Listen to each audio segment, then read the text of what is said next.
Let's simplify a little bit at capacity today.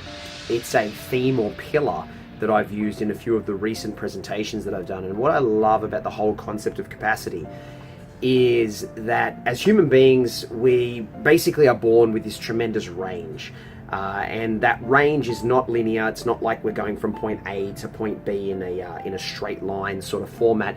It's better represented, I'd say, by more like a circle. So this huge space that we have, which could be deemed maybe our total maxed out range or upper limit for anything we ever could do.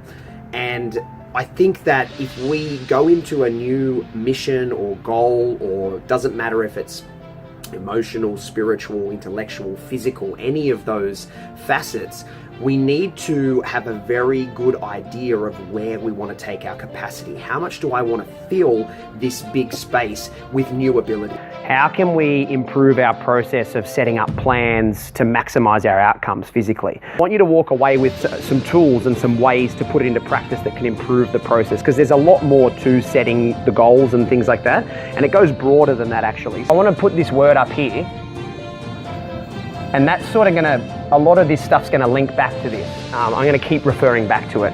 Now, within the capacity of, say, increasing your fitness, would I be right in assuming that most of your goals would fit into one of two categories? Number one being the way that you look. So I'll put that over here. So number one, so let's just call it look. And I'd say number two is more about the way that we feel, yeah? Is that a fair enough assumption, or has someone got something else to throw in there? Yeah, we'll see that's where it becomes more about what it means to us as an individual, definitely. But we still, a lot of our things, I mean, we've got primary goals where we might focus particularly on the way that we feel at a certain time, and the byproduct of that, the best thing is that we end up looking better in the process. But I think if we simplify, most things will fit into those two categories. So my whole take on physicality is what I like to term holistic physical intelligence. When I say that, what sort of thoughts does that provoke for you guys? Do you know what I mean when I say that? Does anyone think of their physicality as an intelligence is probably a better question. Like, as human beings, we have multitude of capacities. We don't just have one capacity being, say, IQ, as we most traditionally think of intelligence. We have to understand all our different intelligences because they operate synergistically. So we're familiar with the term synergy, or, you know, I'm seeing some yes. Okay, so synergy, like, obviously is suggesting that whatever we do with one is going to affect or impact the others. Okay, so if we set out to maximize our physical intelligence, we will improve our other intelligences. But at the same time, if we neglect our physicality and our body, we will drag down our other intelligences. So you cannot isolate something that is converging or overlaps with something else. So because they're synergistic, we need to understand that they all impact each other. If we've got a huge range of physical skills, things like fat loss, muscle gain, those sort of things are not things that are difficult to address with someone that's got a tremendous amount of skills. Someone that's operating in a smaller area here and is not finding ways to extend that capacity will have a lot more trouble, you know, addressing those goals. I guess as a little bit of a takeaway, I'm happy to answer more questions, but all I'll say is that if you start here for everything, so your goal is to always increase your capacity, there's no way you won't have a favorable outcome. So if you undertake anything, could be yoga. Yoga's cool because yoga starts quite aerobically when you go on a low intensity, but have you guys seen how high intense it can be when they're doing hand balancing and things like that? That takes tremendous amounts of strength. So that is someone in yoga going like this, increasing their capacity. So they can do the gentle stuff, but then they're bringing in all this other stuff as well. So I think if you start here, that's what I think that you've got to have some sort of big goal with what you want to do with, and whether it just be continually to improve your health, could be to fight aging, things like that, because all these things, our body is on a constant decline as we get older. So if we can do, no, it's true, right? It's the unfortunate realities is we're moving towards that outcome. So my theory is, okay, well, if we're trying to go in the other direction with everything we can do, like what we're in control of, we can combat that a little bit. So I think you can't go, well, I would say you can't go wrong. If anyone's got a different theory on it, you can, like, I'm happy to discuss it, but yeah, I think that capacity is the best place to start. So always just think, okay, whatever I'm doing, how am I going to extend that over time? And am I willing to do that? Does it fit in with my goals?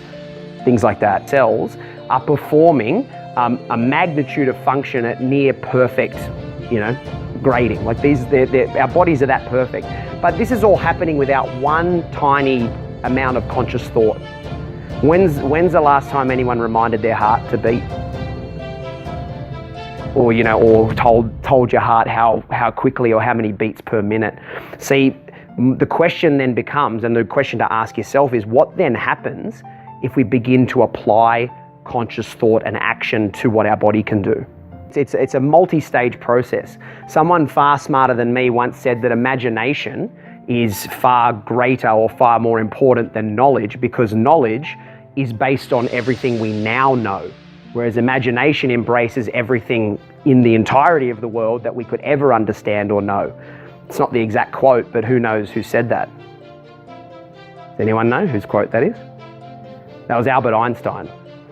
So Einstein, a guy that was regarded as having one of the highest IQs, was very, very good at maximizing other elements of his intelligence, which what made him so good on that capacity. Do a backflip for me. What would you like? So normally, like if I ask you that question, what would be your answer? Like if we were in the middle of a session and I said, hey, we're just going to do 10 backflips in the next station, what would be your most like reactive answer? Like how would you respond to that? Okay. Who else would respond in a similar way? So see right there. So that's I can't, right? And that I hear. That's actually the most common thing I ever hear when I coach someone. When it can be in this format, can be in lots of ways. Always hear I can't, and see I can't is definitive. So a peak performer doesn't define what they can do before they've ever done it. A peak performer asks questions, and that question would be, how do I ever know my limits if I haven't pushed beyond them? If we're going to understand that we're creating everything twice, we're creating our realities here first and then here. So for me, I can do a backflip here, but I'm working on and putting the actions into place now to manifest that into something physical. Okay?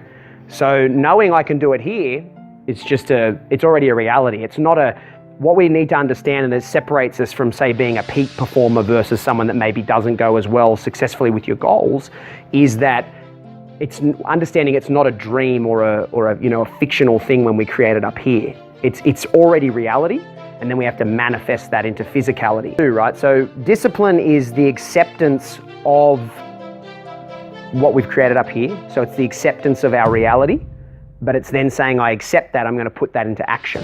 Like, why do people not stick to things? Like, what are some of the reasons why they feel like they can't stick to it?